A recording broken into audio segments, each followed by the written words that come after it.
Olá, internautas aqui da TV 61. Nós estamos começando mais um programa O Direito Achado na Rua, pela TV 61 e pelo Expresso 61.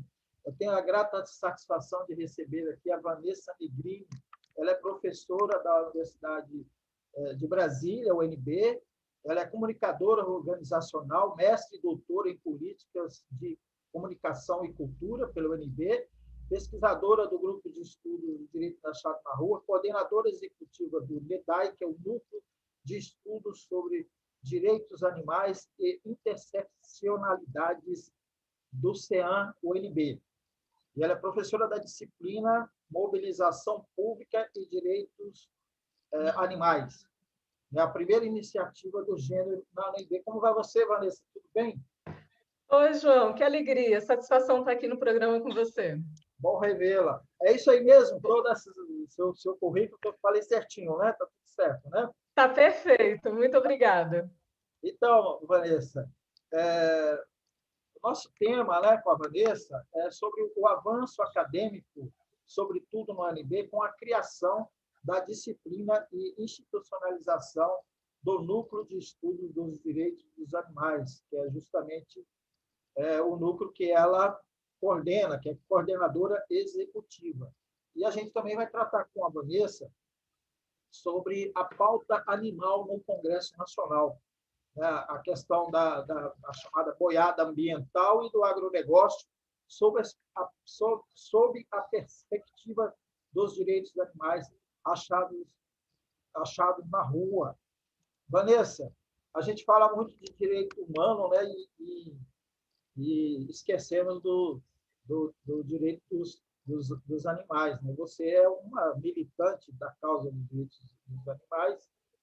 Fala para a gente como está inserido o direito dos animais no núcleo de estudos do direito achado na rua da UNB, que é coordenado pelo nosso querido professor José Geraldo de Souza Júnior. Então, João, desde 2018, pesquisadores da Universidade de Brasília, né, que além de pesquisadores acadêmicos, também são militantes da causa animal, dos direitos animais, em diversos níveis, né? Seja ali pela proteção animal, pessoas que cuidam, resgatam, né, de cães, gatos, quanto também a militância pelo veganismo, né, que é o direito animal num sentido mais amplo, né, e completo, porque é a esfera de consideração jurídica e moral ampliada para todos os animais, né, e não só cães e gatos.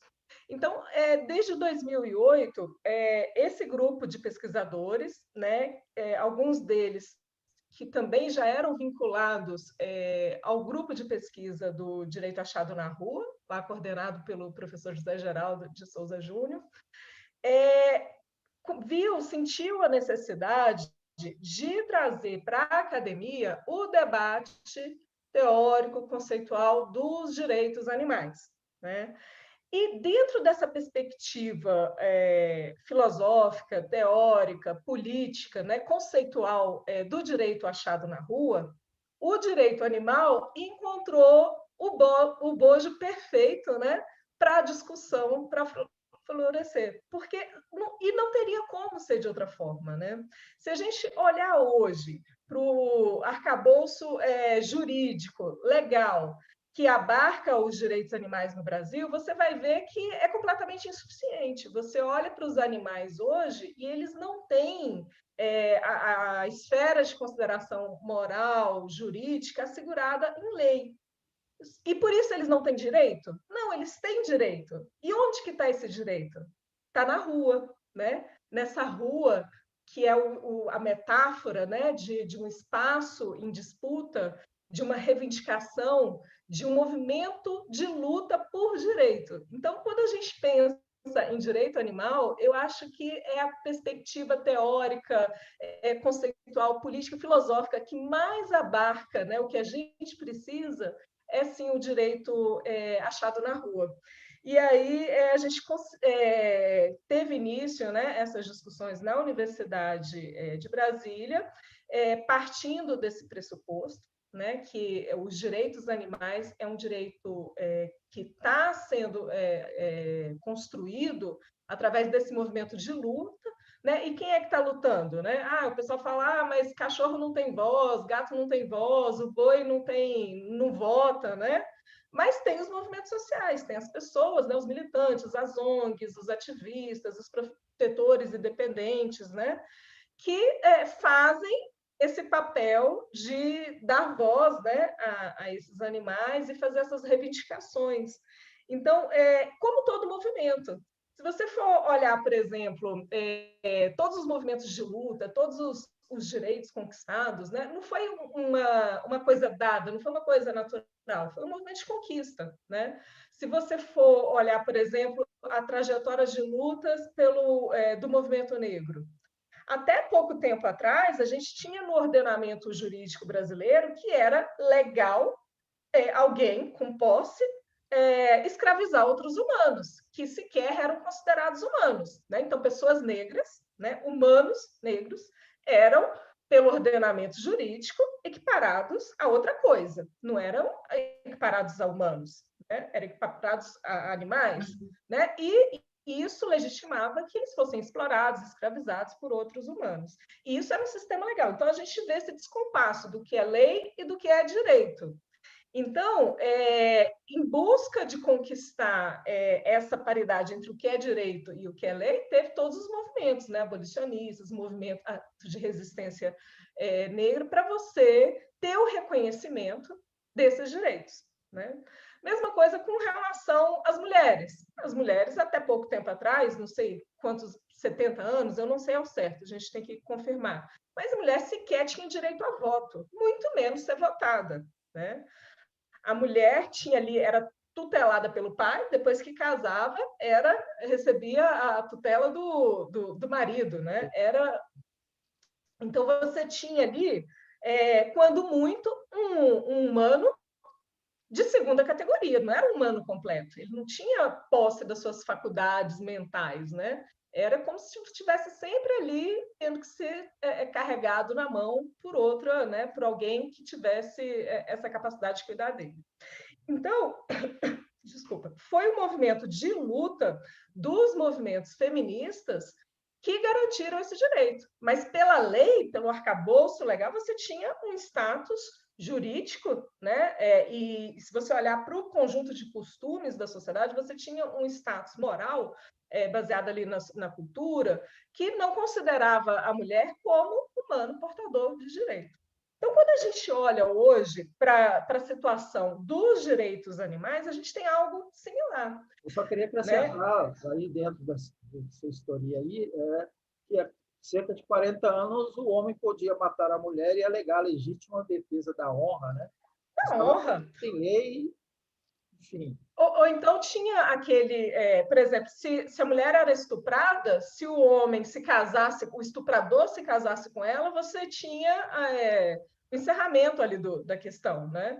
Não era punido, não era criminalizado aquilo. Então, realmente você vai mudando os costumes, você vai mudando a concepção da sociedade e, com isso, impulsiona novas leis. Né? Mas isso tudo é para dizer que essa que é a perspectiva, essa que é a riqueza, a grande beleza do direito achado na rua. É você olhar para leis e direitos e saber que não são sinônimo, às vezes até coincidem, né? Mas direito é algo muito maior, né? E como diz o professor José Geraldo, às vezes tem direito dentro da lei, ok? Mas às vezes tem direito fora da lei e até mesmo contra a lei. Então, eu acho isso de uma beleza, assim, eu sempre me emociono quando eu lembro do professor José Geraldo falando essas palavras, porque é uma perspectiva que realmente traduz o movimento de lutas por direito. Então, significa que, ok, se você tem uma lei que coincide com direito, bacana, mundo ideal, né? Mas nem sempre está na lei vai garantir que esse direito seja realizado. A depender de um governo que tiver de plantão, a simples formalização daquela lei não garante o seu direito. Você vai ter que Por exemplo, a gente tem na Constituição o direito o direito à saúde, à educação, à moradia, a uma renda digna, né? Isso está lá na Constituição. Agora, essa lei, que é traduzida em direito, né? Todo mundo tem no Brasil?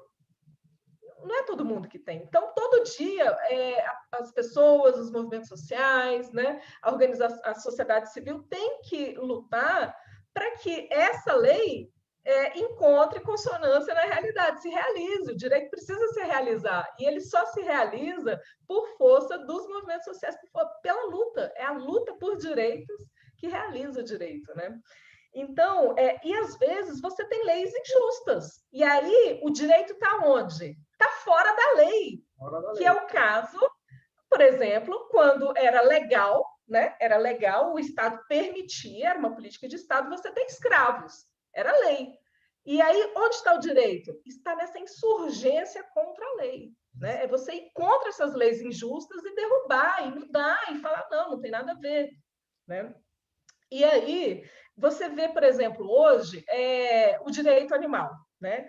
Dentro dessa perspectiva teórica, conceitual, filosófica do direito achado na rua, é perfeito, porque a gente olha para o sistema jurídico legal hoje e vê que não encontra consonância com o direito mesmo do animal, com aquilo que a sociedade já olha e admite como sendo o direito dos animais. Né?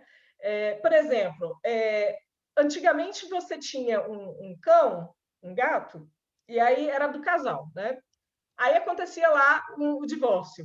No máximo, quando muito, você ia discutir a situação desse animal num juizado, numa vara civil, né? Porque era como se fosse uma caneta, uma mesa, né? Era um bem, era um objeto. Então, não, geralmente era assim, eu comprei o cão, é meu, né? Ou então, eu comprei o gato, é meu. Então, era aquela divisão de bens, entrava nisso aí. Hoje em dia, olha só que coisa mais linda, né? Você começa a discutir, você já tem vários casos chegando para discutir a situação desse animal na vara de família. Olha que beleza. Né? Tem alguma lei que fala de direito de família, que fala lá que o animal é membro da família? Não tem lei para isso, né? Mas as situações são tantas e a justiça está sendo chamada, está sendo demandada para dar respostas a esses casos, essas situações concretas, que a vara de família está sendo demandada. Então, no divórcio, não é quem comprou o cachorro, não é quem comprou o gato, mas é com quem vai ficar a guardar, não. Mas ele tem mais afinidade comigo, né? Ou então, está sendo discutido guarda compartilhada. Está sendo discutido pagamento de pensão. Né? O casal separou, mas esse animal faz parte da família. Quem é que vai pagar o veterinário? Quem é que vai pagar o médico? Né? A alimentação. Então, olha a beleza do direito em movimento, né? Que é a sociedade que olha para o animal, para o cão e gato, e reconhece ali uma família multiespécie, né? Entende que a família como, por exemplo, foi a questão da luta da população LGBT, né, que lutou e ainda luta, né, o direito não é um rumo, uma linha reta rumo ao progresso, isso não existe. Né? Se a gente fechar os olhos, piscar, essa linha é interrompida e às vezes você tem movimentos de retrocesso. Né? Mas a população LGBT lutou muito para ser reconhecida a sua família. Né? 2 homens é uma família, 2 mulheres é uma família, 2 homens com seus filhos adotados ali é uma família, entendeu? Então, assim, hoje a gente tem uma família que é as pessoas humanas e as pessoas não humanas, né? Se constituindo essa família multiespécie. E aí as situações são tantas e recorrentes que a justiça está sendo demandada a olhar para isso. Outra situação belíssima que a gente pode analisar e ver à luz do direito achado na rua, direito animal achado na rua, né? Que a gente brinca. Por exemplo, casos de animais que ingressam, que já começaram a ingressar na justiça eles mesmos. Não a Vanessa entrou na justiça, né, a favor do cãozinho tal que foi maltratado. Não. É o cãozinho tal que entrou na justiça contra o seu agressor. Mas, ele vai a juízo. Mas como? Oi? Curioso isso. Qual o mecanismo? Oi?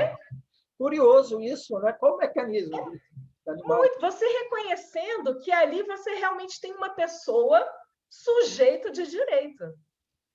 Né? Então, assim, recentemente até um colega advogado, o doutor Moura, ele fez essa petição e colocou o cãozinho para assinar com a patinha, carimbou a patinha do cachorro lá na petição inicial. Foi um animal que levou um tiro, né? E na cabeça, e por milagre sobreviveu, e ele ingressou na justiça, esse cachorro ingressou na justiça, pedindo a reparação de danos morais, danos materiais, né? E uma indenização para quem deu tiro nele, né? Que ele passou por vários tratamentos, né? Várias internações, várias cirurgias. E então, assim, e aí está chegando esses casos, né? Aí quando você olha para o direito achado na rua, né? Que fala assim que a fonte do direito não é só o direito estatal, não é só esse direito. Você tem várias múltiplas fontes de direito, né?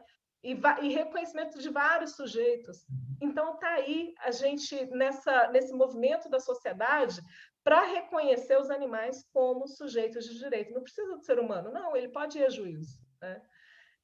Então, é belíssimo esse movimento e eu acho que não teria outro espaço melhor para florescer do que dentro do direito achado na rua.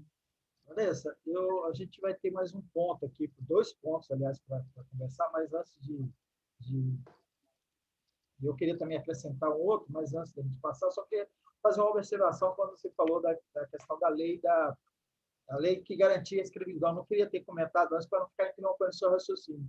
Mas a lei, o movimento negro, por exemplo, não considera que a Lei Áurea foi o que, de fato, fez ocorrer a abolição da escravatura, e sim os movimentos desde os quilombos lá no meados do século XVI, quando se descobriu, entre aspas, o Brasil e veio a escravidão, né, os escravizados, né, a diáspora negra para o Brasil, e que foi toda essa luta de séculos, né, que garantiu, né? Então, e que a história tenta invisibilizar esse movimento de luta, né? A história quer contar que essa figura real, branca, né, europeia, que teve o protagonismo da luta pela libertação dos negros, sendo que o protagonismo da luta é quem estava na luta, né?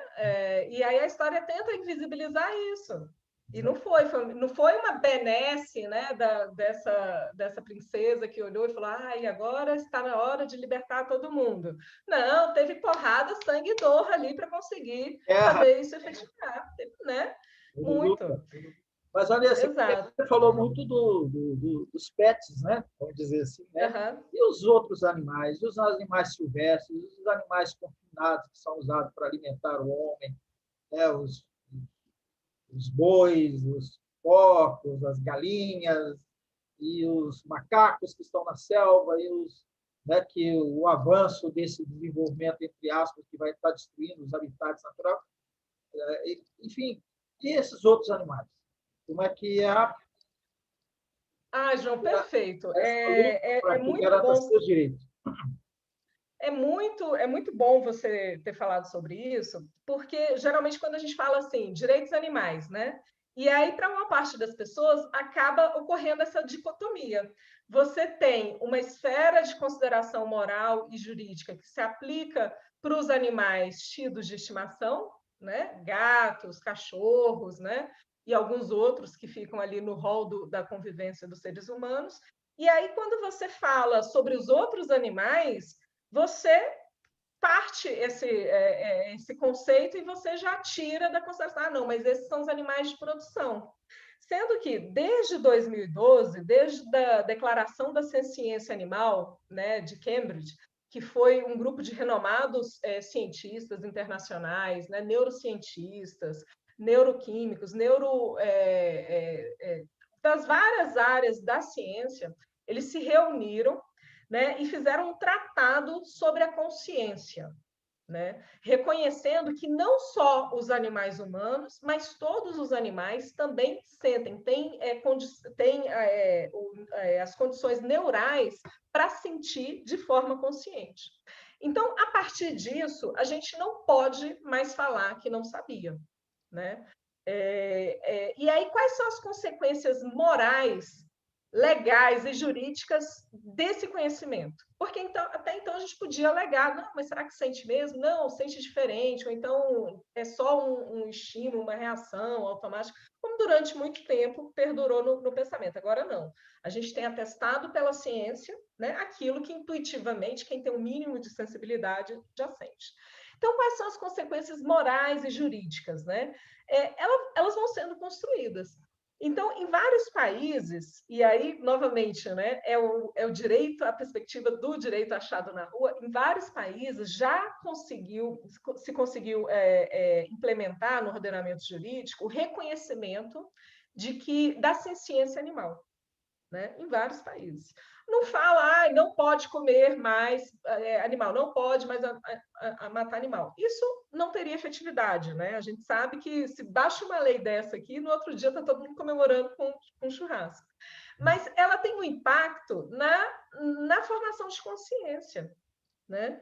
É você dizer, não, esse animal sente, esse animal é um ser que sente dor, alegria, prazer, né, tristeza, medo, né, tem relações sociais, familiares complexas. Então, você está fazendo todo esse reconhecimento. A partir disso, qual é o desdobramento? Né? Alguns desdobramentos mais singelos. É a coisa de você garantir o mínimo de dignidade para esse animal, né? Condições de criação, se é que dá para falar. Eu sou vegana, então para mim é difícil eu falar isso. Condições de produção e abate digno. Né? Mas minimamente você vai ter essas discussões. Né? Você vai considerar que esses animais, ainda que no final da vida sejam abatidos para o consumo humano, eles têm pelo menos uma existência digna. O que definitivamente não é possível de encontrar hoje nas condições atuais de produção da indústria, na indústria da exploração animal. Né? Os confinamentos Inclusive, estão aí, né? Os confinamentos exato. cruéis. Você tem, né? que é muito diferente. Se você pegar a criação de carne de até 30, 40 anos atrás, João, primeiro, você lembra quanto que você conseguia comer, você comia de carne na semana? Era muito pouco, né? Você tinha ali uma porção bem singela de carne por dia, e às vezes não era nem todo dia que você comia carne, ou pelo menos não era em toda a refeição. Por quê? Era caro, né? E por que era caro? Os animais eram criados soltos no pasto, né? Seguindo ali mais ou menos o seu ciclo natural. O tempo de engorda levava, né, o tempo da biologia. Hoje é criado em confinamento, com ração que faz com que ele cresça muito rápido, engorde muito rápido, para ir cada vez mais rápido para o abate. E nesse confinamento é tudo em função. Você não vê uma pessoa com sentimento ali, você não vê um ser com sentimento. É tudo em função. Qual é o espaço, quantos bois eu consigo colocar nesse tanto de metros quadrados aqui? Não é em função de você respeitar as liberdades naturais daquele animal, né? Um boi precisa de espaço para caminhar tantos quilômetros por dia, né? E isso a indústria da exploração animal não favorece.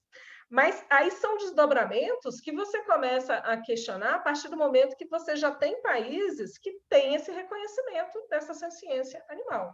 Né? Aqui no Brasil, teve uma tentativa de aprovação de uma lei reconhecendo que ficou conhecido como o movimento Todo Animal Sente, né?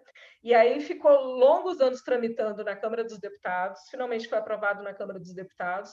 E aí, quando foi no Senado Federal, ela foi aprovada com modificação.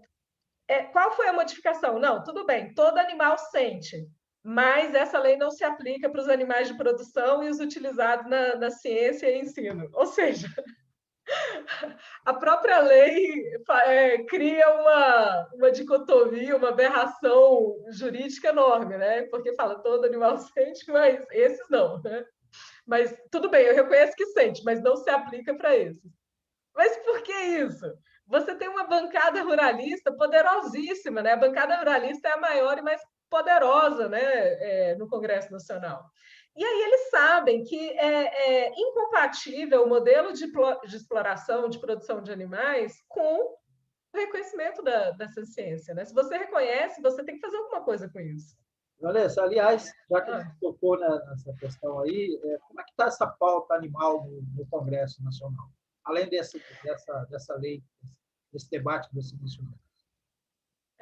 Aquilo que a gente estava falando agorinha mesmo, João, de que a gente tem essa tendência de achar que os direitos elas estão ali numa linha, né? Numa linha reta rumo ao progresso, né? A gente saiu daqui como tinha zero de direito, agora a gente vai, né? Né? Rumo ao além, né? Ao infinito e ao além. Não é assim, né? Não é assim. A gente sabe que o movimento de luta por direito é assim, ó, né? Montanha-russa, né? E a gente que é dos movimentos sociais, da militância, seja militância intelectual, acadêmica, a atuação da sociedade civil, das ONGs, a gente tem que estar sempre em luta, porque senão vem alguém e puxa o tapete, né? E você tem aquele retrocesso. E aí a gente está numa situação de ameaças incríveis, assim, as conquistas no campo dos direitos animais são mínimas, né? Mínimas. E mesmo essas mínimas conquistas estão sendo ameaçadas como nunca, né? A gente tem um Congresso aí que está numa ofensiva pesada contra as leis protetivas dos direitos animais. Então, nós temos aí, a gente tem retrocessos claros, a gente já tinha, por exemplo, o reconhecimento do Supremo Federal de que vaquejada, rodeio, prova do laço e outras assim, são atividades inconstitucionais. Porque o Supremo, num julgamento que ocorreu lá em 2013, num julgamento de uma lei estadual, né, de vaquejada, o Supremo reconheceu que a violência é inerente a essas atividades. Não tem como você fazer uma vaquejada, tourada, prova do laço, né, rodeio, sem provocar extrema situação de maus-tratos aos animais. Né? E aí o Supremo entendeu que nessa luta de direitos, nesses direitos conflitivos, vale mais o bem-estar do animal, o direito do animal. Né? Porque você tem, de um lado, lá a argumentação da cultura, da tradição, e o Supremo falou, não, mas a cultura e a tradição não pode ser mais importante do que o direito e a dignidade animal. Porque se a cultura e a tradição fosse mais importante, João, a gente ia continuar com os escravos, a gente ia continuar com as mulheres sendo tuteladas por seus maridos, pais sem poder votar, ser votada, né? Então, tem um momento da história que a gente tem que superar a tradição, tem um momento da história que a gente tem que superar a cultura, né? E que momento é esse? É o movimento que a gente reconhece os novos direitos, os novos sujeitos coletivos de direito. E a sociedade hoje está olhando para os animais e reconhecendo que ali tem direito.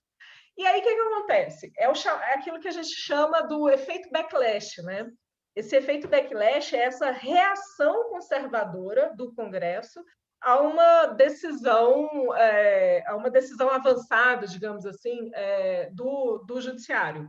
Então, foi exatamente o que aconteceu. Em 2013, o Supremo votou, foi uma votação ali apertada, mas decidiu que essas atividades eram torturas.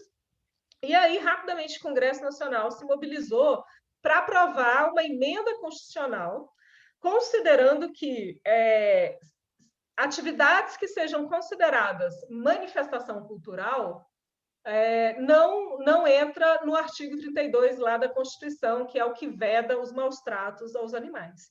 Então, assim, aí ele fala isso. Então, aquela atividade que for manifestação cultural, considerada, enquadrada como manifestação cultural, tem um salvo-conduto para maltratar animais. Em resumo, é isso, né, que foi aprovado. Aí, novamente, as entidades, né, de direitos animais voltou ao Supremo e está questionando agora a inconstitucionalidade dessa emenda constitucional 96. Né? Ainda não foi julgado, o julgamento estava marcado para novembro do ano passado, foi suspenso e está sem nova data para ser julgado isso. Enquanto não se julga a inconstitucionalidade dessa emenda constitucional, ela está vigorando. E aí as consequências desastrosas, porque aí abriu a boiada, né? Abriu a porteira para passar a boiada. Aí tem um monte o pessoal apresentou um monte de projeto e outros que estavam dormindo foram reapresentados e estão correndo para poder aprovar. colocando, declarando determinadas atividades como cultural, para ficar sob a guarita dessa emenda constitucional 96, que libera, né, dá o salvo-conduto para as atividades culturais. E aí você tem projeto falando que vaquejada é cultura, que rodeio é cultura, né? Tem várias. As mais recentes que agora estão na pauta lá, em votação terminativa, na Comissão de Esporte da Câmara dos Deputados, é o PL, é o 2456, que fala da vaquejada, e o projeto 7624, que fala dos rodeios. Então, assim, é um cenário de fortes ameaças para os direitos animais, né? Fora outros, a gente tem aí o PL 318, que tenta considerar atividade de pasme, ele quer considerar, o 318 quer considerar a produção, a criação e a produção de animal atividade cultural. Então, como que isso é assim, cuspir na cara da sociedade e falar, olha, eu estou reconhecendo que não tem como eu fazer a criação e a reprodução de animais sem maus tratos. E aí eu quero aqui um salvo-conduto, eu quero ficar dentro do salvo-conduto da emenda constitucional 96. Olha, é isso que eu entendo. Desculpe interromper, mas eu já ouvi muitos argumentos, né, para tentar justificar tudo isso, né? E a gente falou lá do confinamento, e aí você vê, mas as pessoas precisam ser alimentadas. Tá? A questão aí, né, vamos pegar uma outra vertente dessa história, é que qualidade de alimentação é essa, né? Perfeito. Com tipo de ração que faz os animais ficarem precocemente prontos para o abate, a quantidade de vermífugos, que são, na verdade, venenos, a quantidade de hormônios, né, que são despejados, que são injetados nesses animais. Enfim, é um ponto, né? É um ponto. Então, justifica tudo isso, né? Por uma alimentação que não é saudável. Né? João, você tocou num aspecto assim que é básico, que é muito importante, muito importante. Quando a gente olha para direitos animais, a gente tem que entender que a gente está falando também de direitos humanos. Exato. E aí, naquela coisa da integralidade dos direitos humanos. Ou eles se realizam por inteiro, ou eles não se realizam. Então, significa que quando eu violo os direitos animais, os humanos também são vítimas. Né? Então, por exemplo, vê aí o coronavírus. O coronavírus é consequência, assim como as 70% das doenças que nos acometeram nos últimos 40 anos, segundo o relatório da ONU, teve origem nessa exploração exacerbada do meio ambiente, né? O avanço das florestas, a derrubada das florestas pelas áreas de pecuária. Então, a gente está cada vez mais em contato com patógenos que antes ficavam restritos lá nas florestas. E hoje a gente desmatou o meio ambiente para fazer pasto para gato, né?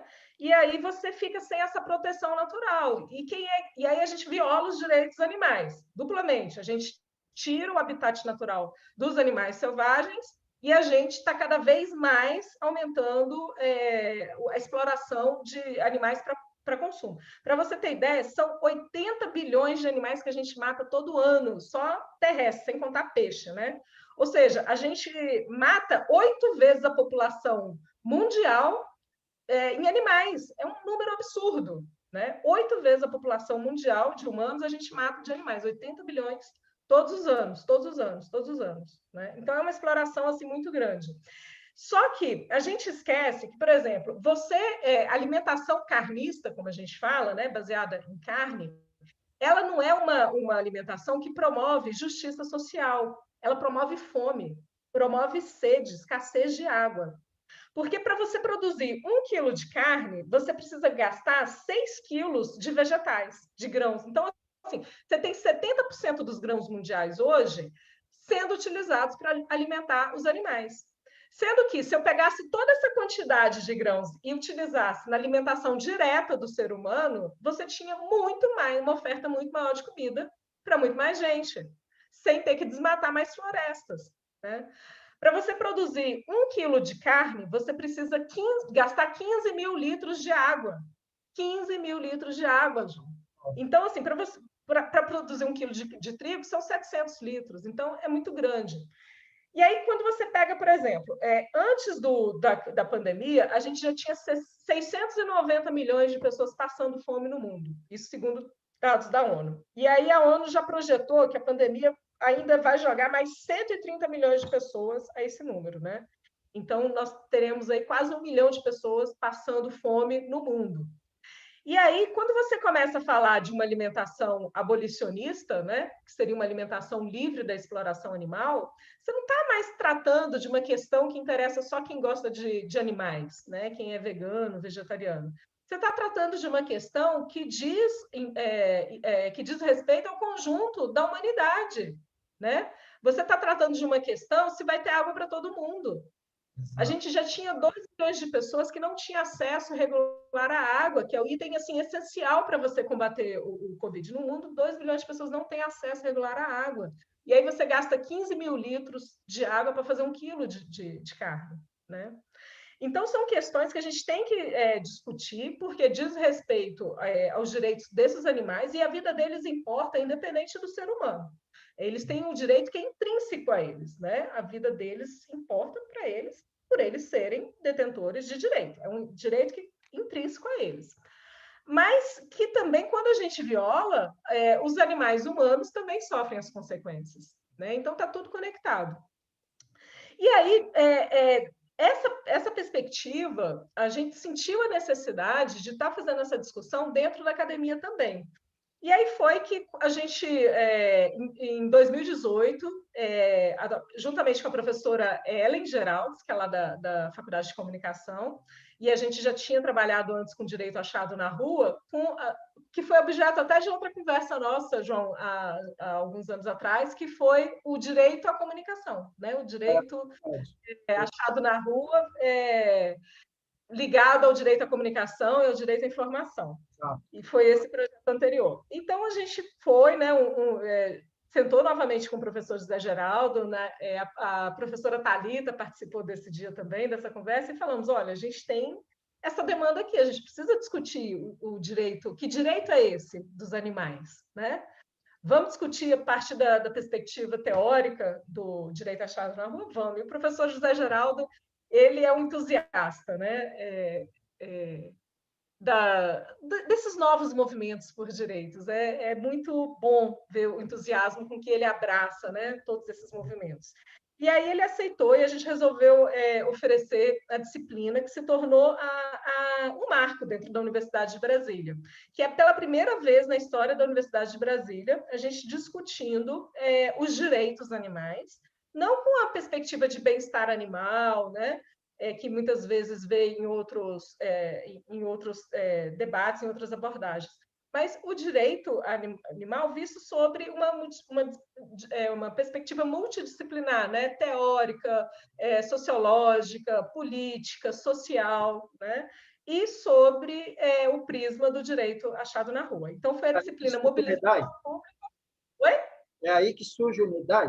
Aí que surge o DEDAI. Então, a gente começou em 2018 com a disciplina, né? O Mobilização Pública e Direitos Animais, e na primeira edição foi uma surpresa, foi a disciplina, ela teve mais de 200 pessoas inscritas, né? Pessoas querendo fazer a disciplina. A gente conseguiu fechar em 75 alunos regulares da UNB, mas, além disso, a disciplina teve que ser ofertada em auditório, você tem ideia, João? Pela demanda. Então, a gente conseguiu garantir 75 vagas para alunos regulares da UNB, mas tinha ainda 201 alunos ouvintes, né, pessoas que iam para ouvir as palestras, que a gente ofertou ela como forma de palestras, né? A gente levou 31 palestrantes dos mais diversos campos, desde juízes, advogados, defensores, biólogos, veterinários, né? Todo mundo que tinha a dizer sobre o direito animal, a gente levou. A comunicação, e mais 180 alunos de ensino médio, que a gente levou a disciplina também lá para Samambaia, né? Para o centro de ensino médio. Então, foi uma grande estreia, né? E dentro dessas mesas de palestras, né, cada noite tinha lá 3, 4 palestrantes sobre um tema específico, cada noite era um tema específico. Aí teve um dia que foi, né? Estava lá mesmo o professor José Geraldo, estava a professora Maria Lúcia, que então era diretora do CEAM, do Centro de Estudos Avançados Multidisciplinares. E a palestra belíssima, né? Ela falando sobre decolonialidade, né? Sobre e essa aproximação com o direito animal.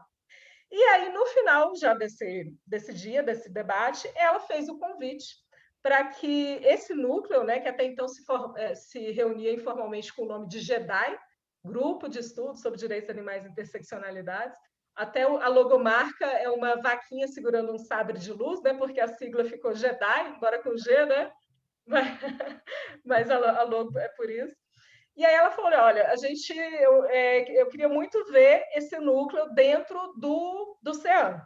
E aí foi que surgiu a ideia de criar dentro do CEAM o NEDAI, né? E aí teve o trâmite, né? Um trâmite demorado, você tem que passar por várias instâncias, né? Aprovar lá dentro do CEAM, depois aprovar junto à reitoria, junto ao CEP, né? Que é o Conselho Máximo.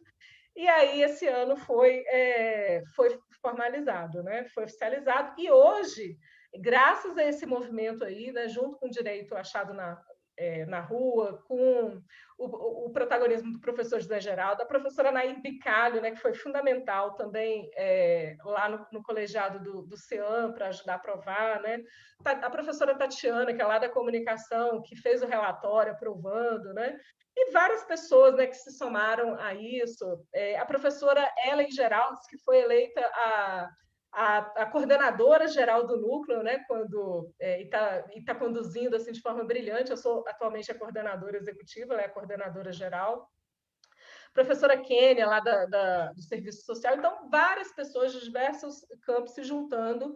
E agora, pela primeira vez na história da UNB, os direitos animais têm uma existência formal ali, né, oficial, para seguir aí nesse debate. E foi esse movimento aí que começou, né, dentro e com o direito achado na rua.